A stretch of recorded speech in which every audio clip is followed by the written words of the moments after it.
Okay guys, welcome to channel once again. This is Ted. आज अपन CDSL का पूरा डेटा एनालिसिस करने वाले, फाइनेंशियल टर्म पे भी करेंगे और टेक्निकल चार्ट पे भी करेंगे। ओके, और देखते हैं इसमें कितनी कैपेसिटी है और ये कितनी ग्रोथ कर सकता है या फिर कहाँ तक ये जाने का ट्राई कर सकता है, इसमें कुछ स्ट्रेंथ है कि नहीं और किस तरीके से प्लेस्ड है। ओके, सारी चीज़ें अपन डिस्कस करेंगे। सो चलिए शुरू करते हैं डिस्कशन। और फर्स्ट ऑफ ऑल, ये कोई इन्वेस्टमेंट आइडिया नहीं है, ये सिर्फ एक एजुकेशन पर्पज़ के लिए वीडियो है। अगर आपको वीडियो अच्छा लगे तो वीडियो को लाइक ज़रूर करें और चैनल पर नए तो चैनल सब्सक्राइब जरूर करें। चलिए शुरू करते हैं discussion. Okay, so CDSL become the first depository to open 7 crore active demats account. So अभी CDSL ऑलमोस्ट 7 करोड़ से भी ऊपर एक्टिव डीमैट्स अकाउंट है CDSL में। ओके, और CDSL का मेन फंक्शन क्या है, जो अपन सारे काम करते हैं डीमैट अकाउंट के थ्रू, और उनकी सारी जो इलेक्ट्रॉनिक फॉर्म में अपनी डिटेल्स, अपनी सिक्योरिटीज़, अपने डीमैट अकाउंट के क्रेडिट डेबिट, ये सारी इन्फॉर्मेशंस रखता है। तो इसके अलावा अगर देखा जाए तो electronic access to securities information allow beneficiary owners to monitor their CDSL demat account from anywhere at any time. कहीं पे भी आप अपने डीमैट अकाउंट को यूज़ कर सकते हैं। इसके अलावा अपने डेबिट ट्रांजैक्शन को देख सकते हैं। इसके अलावा आप अकाउंट स्टेटमेंट देख सकते हैं अपनी, और मोबाइल ऐप SMS के थ्रू अपनी मेल पे या फिर SMS के थ्रू अपने स्टेटमेंट को निकाल सकते हैं। ओके, ये सारी चीज़ें। इसके अलावा एक माई इजी ऐप भी इन्होंने ला के रखा हुआ है, तो इसमें भी आप डाउनलोड करके इसके थ्रू भी अपन चेक कर सकते चीज़ें। ओके, ई नॉमिनेशन भी देख सकते हैं, कर सकते हैं आप ऑनलाइन ही अपना नॉमिनेशन कर सकते हैं। ओके, इसके अलावा आपके KYC भी करा सकते हैं, और काफ़ी सारी ये सारे इनके जो सर्विसेज है वो ये सारे काम करते हैं। ओके, आपको ऑलमोस्ट जो अकाउंट खोलते समय सिग्नेचर करने होते हैं वो भी आप ऑनलाइन ही कर सकते हैं, और डिलीवरी इंस्ट्रक्शन भी हो जाते हैं आपके demat account development. Electronic debit request and secured manager using an API के थ्रू आपके डिलीवरी इंस्ट्रक्शन भी हो जाते हैं। सारी चीज़ें मतलब ऑनलाइन कर रखी है इन्होंने, इसलिए ये कंपनी यूज़ होती है। ओके, सो ये तो कंपनी थोड़ा सा ओवरव्यू हो गया। अगर कंपनी में बात करें ऑलमोस्ट बोर्ड ऑफ डायरेक्टर्स की, तो काफ़ी सारे हैं, आप देख सकते हैं। इनका स्क्रीनशॉट ले लेना या पढ़ लेना, और ये इनके और भी हैं, और लीडरशिप में ये लोग आते हैं। ओके, इसके अलावा अगर करें टॉप शेयर होल्डर्स की, तो कंपनी के ये BSE ऑलमोस्ट 20% के आसपास होल्ड कर रहा है। इसके बाद स्टैंडर्ड चार्टर्ड बैंक के 7.18% के आसपास। इसके बाद 4.5% के आसपास पारस्परिक म्यूचुअल फंड है। LIC के आसपास 4.40 के आसपास इसका स्टेक है, और कैनरा बैंक 2.97% के आसपास इसमें ओन करता है। और मोस्टली 55% अगर इंस्टीट्यूशन का देखे जाए तो 55% है, और इसके अलावा 45% रिटेल है। ओके, और प्रोमोटर इसमें से 20% है, म्यूचुअल फंड 7%, FIIs 8%, और बैंक्स और इसके अलावा अदर्स में 62% आते हैं। ओके, तो मोस्टली इसमें रिटेल का पार्टिसिपेशन या अदर्स में आता है, और प्रोमोटर 20% के आसपास स्टेबल रहते हैं। ओके, और CDSL जो है तो first listed depository of India और second listed depository in the world, तो भारत में पहली और दूसरी डिपॉजिटरी इन द वर्ल्ड है ये, ठीक। और इनकी जो सब्सिडारीज हैं वो आई है CIRL है एक, और इसके अलावा CVL है, और इसके अलावा CCRL है। तो 3 सब्सिडारीज भी हैं इनकी। ओके, बात करें अगर सब्सिडारीज होल्डिंग की, तो CIRL में इनकी 54.27% की होल्डिंग है, CCRL में 52% की होल्डिंग है, और जो CVL है वो ये फुली ओन्ड करती है, होली ओन्ड सब्सिडारी है इनकी। ओके, तो CDSL में ये 3 सब्सिडारी भी हैं। ओके, तो इनको भी कंपनी होल्ड करती है। ओके, इनके थ्रू भी कंपनी कमाती है। अब बात करें CDSL कमाती कैसे हैं, तो फर्स्ट ऑफ ऑल CDSL का अपना मेन बिजनेस है, तो वो उनका वहाँ से तो कमाई होती है। मैं आपको दिखाता हूँ, एक सेकंड, नीचे इसमें आ रहा होगा। ओके, यहाँ पे अगर आते हैं तो अपन को दिखता है जो सोर्सेस ऑफ रेवेन्यू CDSL का 34%, तो यहाँ से इनको आता है। ये जो each issuer is required to pay annual maintenance fee to the depository which is fixed by the market regulator SEBI and is the same to the both depository. Currently it is charge at the rate of ₹11 per folio. Okay, सो देखो 34% तो इनका SEBI से fixed है, इसमें कुछ कटौती होती नहीं है इनकी वहाँ से, तो ये इतना तो आना ही है पर पोर्टफोलियो। ओके, तो ये इनका SEBI के द्वारा फिक्स करके रखा है under the market regulator SEBI। इसके अलावा ट्रांजैक्शन चार्ज लगते हैं, उनका 19% इनको मिलता है। KYC सर्विस से 16% इनका रेवेन्यू जनरेट होता है। और अगर बात करें इसके अलावा, तो इसके अलावा ये IPO एक्शन से 10% कमाती है, और अदर सोर्सेस से ये 20% कमाती है। ओके, सो IPO कॉर्पोरेट एक्शन से 10% और अदर सोर्सेज से 20%, जिसमें ऑलमोस्ट अकाउंट मेंटेनेंस फीस होती है, वोटिंग फीस होती है और कैश फीस और अदर ऑपरेटिंग इनकम इसमें इंक्लूड होती है। सो इनका जो मोस्टली है वो उनका फिक्स ही है, तो इनको ऐसा ये नहीं है कि इनका थोड़ा सा फ्लक्चुएशन होता है, फिक्स है, थोड़ा बहुत ऊपर नीचे हो सकता है। ओके, सो ये तो इनकी अर्निंग का सोर्सेस हो गया, कहाँ से किस तरीके से अर्न करती हैं। ओके, अगर बात करें इनके फाइनेंस, अब सीधे चलते हैं अपन इनके फाइनेंशियल पे। तो बात करें अगर इन फाइनेंशियल को, मार्केट कैप 10,885 करोड़ का है, तो ये स्मॉल कैप में आती है। इसके अलावा रिटर्न और कैपिटल एम्प्लॉयड की बात करें तो 41.4% के आसपास का है, जो कि अच्छा माना जाता है। और बात करें अगर पी रेशियो की 36.3% का पी रेशियो है और इंडस्ट्री भी 24.8% का है, तो ये ऑलमोस्ट ठीक ठीक है, ओवर वैल्यूड तो नहीं है, लेकिन हाँ थोड़ा सा पी रेशियो इसका ज़्यादा है, जो ज़्यादा फर्क नहीं पड़ता है। ओके, बात करें डेट टू इक्विटी रेशियो की तो 0.00 पे है, बिकॉज कंपनी के ऊपर डेट 2.93 करोड़ का दिखा रहा है और नेट प्रॉफिट कंपनी 312 करोड़ का एनुअली अर्न कर रही है, तो ये ऑलमोस्ट डेट फ्री है और ऑलमोस्ट डेट फ्री का डेट फ्री ही है।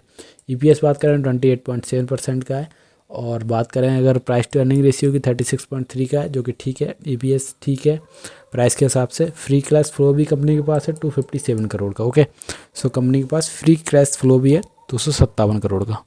बात करेंगे रिटर्न ऑन इक्विटी की तो 31.6% है, जो कि ठीक है, और प्रोमोटर की होल्डिंग 20% मैंने आपको दिखाई थी। ओके, सो ये सारी चीज़ें लगा के अपन को यहाँ से फाइनेंशियल इश्यूज ठीक लग रहे हैं, लेकिन अपन को क्वार्टरली और एनुअली बेसिस पे इनका ट्रैक करना पड़ेगा किस तरीके से रिजल्ट्स आए हैं और कंपनी वहाँ पे कैसे परफॉर्म कर रही है, जिससे अपन आइडिया ले सकते हैं। ओके, अगर बात करें रेवेन्यू फ्रंट पे ऑन क्वार्टर बेसिस तो अपन को स्टेबल दिख रहा है। सितंबर 2021 में 145 करोड़ था और सितंबर 2022 में अपन को 148 करोड़ का दिख रहा है, तो ये अभी भी स्टेबल है, इसमें कोई भी ज़्यादा सब्सिक्वेंशियली ग्रोथ नहीं दिख रही है और ऑलमोस्ट स्टेड या कॉन्स्टेंट दिख रहा है। ओके, अगर वाई बेसिस पे रेवेन्यू इसका कंपेयर करेंगे तो 2021 में 343 करोड़ से बढ़ते बढ़ते 550 करोड़ के आसपास दिख रहा है, जो कि अच्छा होता है। ओके, सो वाई बेसिस पे ग्रोथ ठीक दिख रही है, बट क्वार्टर बेसिस पे ऑलमोस्ट स्टेबल दिख रहा है। ओके, अगर बात करें नेट प्रॉफिट की, जो कि क्वार्टर बेसिस पे अगर नेट प्रॉफिट देखने जाएंगे, सो सितंबर 2021 में ऑलमोस्ट था 86 करोड़ का और सितंबर 2022 में 82 करोड़ का है, तो क्वार्टर ईयरली बेसिस पे अपन को डिप देखने को मिल रहा है 4 करोड़ के आसपास का। ओके,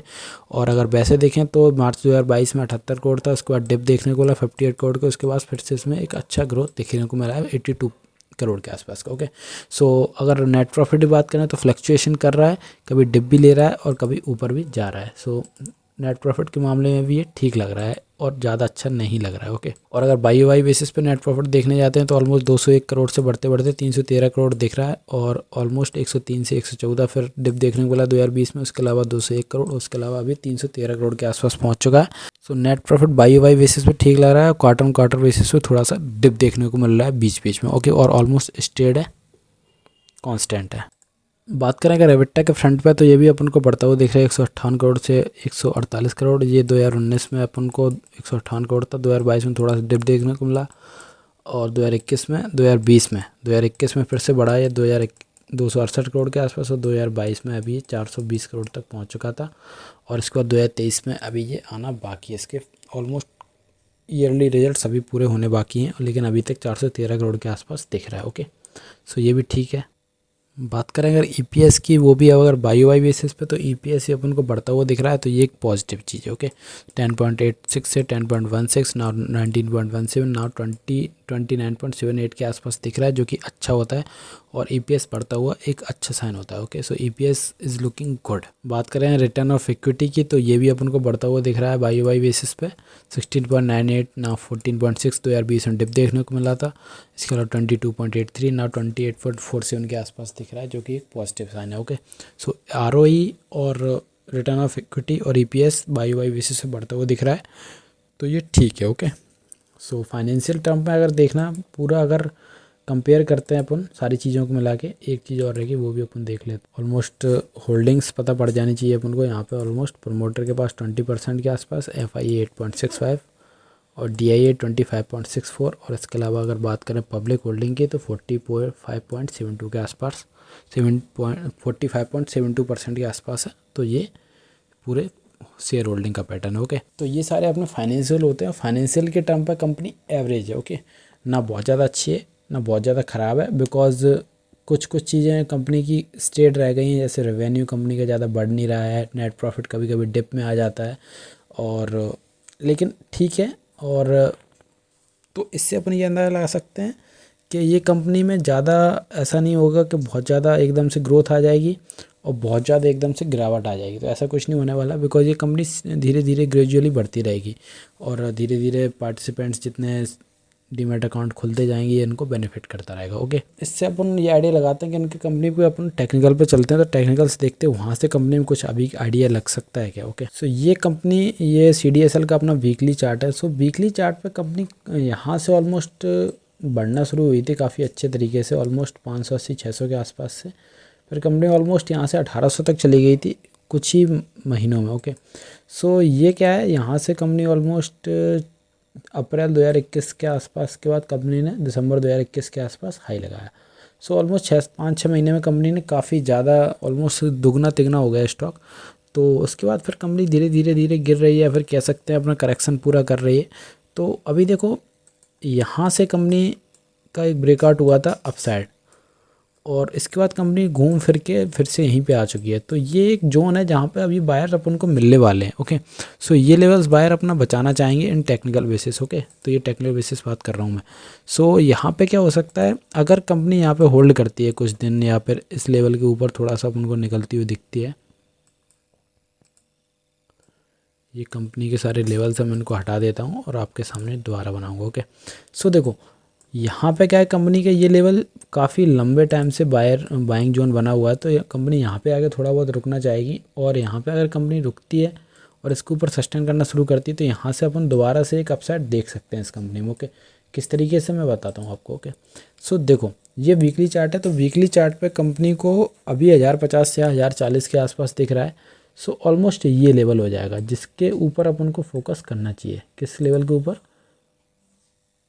ऑलमोस्ट 1080 से लेके 1100 के ऊपर अगर सस्टेन करना शुरू करता है तो फिर अपन इसमें वीकली बेसिस, अगर वीकली क्लोजिंग इसके ऊपर एक हो जाती है तो फिर इसमें अपन स्ट्रेंथ गिनना शुरू करेंगे इन वीकली बेसिस। और एज ए इन्वेस्टर बात करूँ, मैं ट्रेडिंग पर्पज से भी बात करूँगा, क्योंकि ट्रेडिंग पर्सन में अपन को 10 से 15% के आसपास के रिटर्न टारगेट करने होते हैं और 3 से 4% का स्टॉप लॉस लगाना हो जाता है तो अपना काम हो जाता है। Okay, but in as a investor अपने स्टॉप लॉस थोड़े बड़े रहते हैं, 10 से 15 से 20% को, टारगेट भी 50, 60, 80% के होते हैं। ओके, सो इस तरीके से काम चलेगा एज ए इन्वेस्टर। और अभी मैं बात कर रहा हूँ एज ए इन्वेस्टर, जब ये अपन 1080 से लेकर 1100 के ऊपर एक डेली क्लोजिंग करता है तो फिर इस स्टॉक में अपन अलर्ट हो जाएंगे, फिर वहाँ से स्टॉक ऑलमोस्ट 1200 के आसपास तक जाने का ट्राई करेगा। और 1200 वो लेवल है इस कंपनी के जहाँ से इसने ब्रेकडाउन दिया था, तो 1200 पे भी अपन एक बना लेंगे। ओके, तो 1200 1080 से लेकर देखो अब ये लेवल हो जाता है जहाँ पे अपन को इन्वेस्टर एक्यूमुलेट करना शुरू करेंगे। ओके, तो बट यहाँ पे ट्रेडिंग की जा सकती है। ट्रेडिंग कैसे होगी, जैसे अपन को 1050 या 1080 के ऊपर निकलना स्टार्ट करता है फिर ये ऑलमोस्ट 1200 के आसपास तक जाने का ट्राई करेगा। यहाँ पे ऑलमोस्ट 8 से 10% के स्विंग मिल जाएंगे जहाँ पे अपन स्विंग ट्रेडिंग की अपॉर्चुनिटी मिल जाएगी। Okay, but as a investor यहाँ पे अपन एक्यूमुलेट करेंगे थोड़ा थोड़ा। ओके, उसके बाद यहाँ पे करना शुरू करेंगे, फिर करते रहेंगे, धीरे धीरे धीरे करके एक्यूमुलेट करेंगे। और जब भी इस रेंज को ब्रेकआउट देगा तो फिर यहाँ से 1300 1400 ऑलमोस्ट, फिर यहाँ पे अपन ये नहीं सोच सकते कि यहाँ पे फिर मार्केट रुकेगा। अगर यहाँ पे कंसोलिडेशन करके निकलेगा फिर रीटेस्ट करेगा एंड देन फिर यहाँ से ऑलमोस्ट 1350 से लेकर 1400 तक के टारगेट आएंगे। उसके बाद फिर यहाँ पे थोड़ा बहुत रीटेस्ट करेगा ऊपर जाने के बाद और फिर यहाँ से फिर ऑलमोस्ट 1600-1700 तक ये कंपनी जा सकती है। तो ये तो वीकली बेसिस पे अपन को पता पड़ेगा कि अगर जब तक 1080 या 1100 के नीचे तब तक अपन को इसमें कुछ नहीं देखना एज ए इन्वेस्टिंग पर्पस। वहाँ से कहीं भी जाए कुछ नहीं करना अपन को। 1100 के ऊपर एक वीकली क्लोज करना स्टार्ट करता है तब अपन इसको फोकस में डाल सकते हैं। अपन को 100 रुपये इन्वेस्ट करने तो यहाँ पे अपन 25 से 50 रुपये डालने की कोशिश करेंगे और इसके बाद इस लेवल पे थोड़ा बहुत कंसोलिडेशन करेगा तब अपन और थोड़े 25 रुपये डालेंगे। ब्रेकआउट कर देगा, रीटेस्ट करेगा, फिर जा रहा होगा तो अपन फिर से 25 रुपये डाल देंगे और अपना इन्वेस्टमेंट पूरा हो जाएगा। उसके बाद अपन टारगेट करेंगे रिटर्न का। ओके, सो ये इस तरीके से पिरामिडिंग करेंगे अपन एज ए इन्वेस्ट। और बात करेंगे स्विंग ट्रेडिंग की तो अपन को डेली बेसिस पे चलना पड़ेगा और मैंने आज भी इसको ऑलमोस्ट डिस्कस किया है डेली एनालिसिस में। तो देखो यहाँ पे डेली बेसिस में एक बढ़िया चीज़ दिख रही है अपन को, यहाँ से इसका ब्रेकडाउन हुआ, फिर ऊपर गया, फिर ब्रेकडाउन हो गया। ओके, लेकिन क्या हो रहा है ना, मैं बताऊँगा। यहाँ पे इसने क्या बनाई, डोजी। डोजी क्या बताती है, डोजी होती है रिवर्सल के लिए। तो डोजी रिवर्सल बताती है कि इस ट्रेंड में रिवर्सल आ सकता है। ओके, लेकिन डोजी सिर्फ डोजी देख के काम नहीं चलता, उसके बाद का भी एक्शन अपन को देखना होता है। सो डोजी के बाद इसकी परफेक्ट जो हो सकता था 1030 जो कि इसका हायर लेवल था डोजी का, इसके ऊपर इसने क्लोज भी किया है आज।